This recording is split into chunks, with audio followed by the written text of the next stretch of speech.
Hi, I'm Mike O'Brien, the web editor for Human Resource Executive Magazine. I'm here with Stacey Harris, Vice President of Research at Sierra Cedar.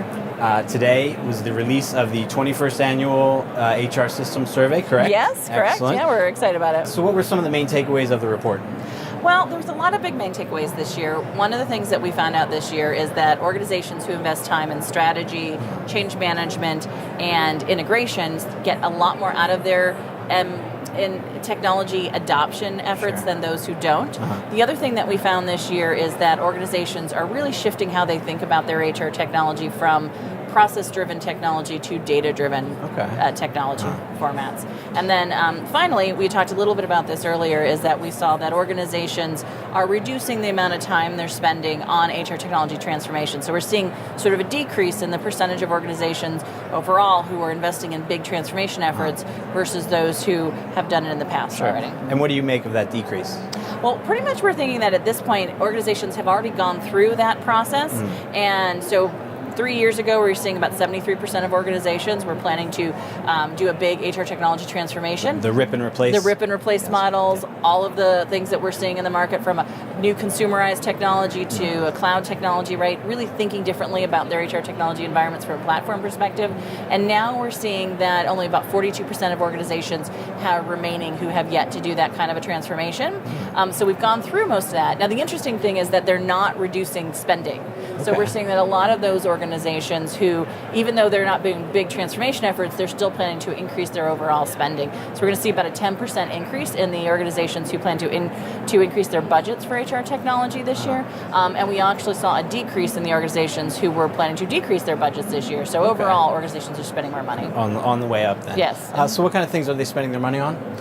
Well, this year we actually asked that question, which is a really great leading question. So this year they're spending money on talent management solutions.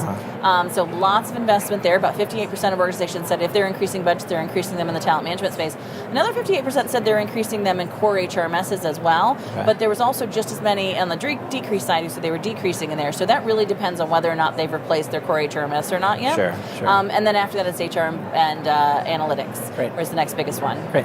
Were there any surprises or things that you didn't expect in the survey results? I think probably the biggest surprise for me was that, one of the things that we've been hearing over and over again is that the HRIT technologist role is sort of going away, or it's under the demise, that, organizations are not going to need an HR technology infrastructure role that we could do with the functional HR role for all the configurations and the maintenance and the management of our technology environments. And what our data is clearly showing this year, and without a doubt, is that when organizations move to the cloud technology, that HR technologist or HR infrastructure role, HRIT, has a much more strategic role. They're doing more configurations, more data management, more security than when they were in the on-premise environments. Great.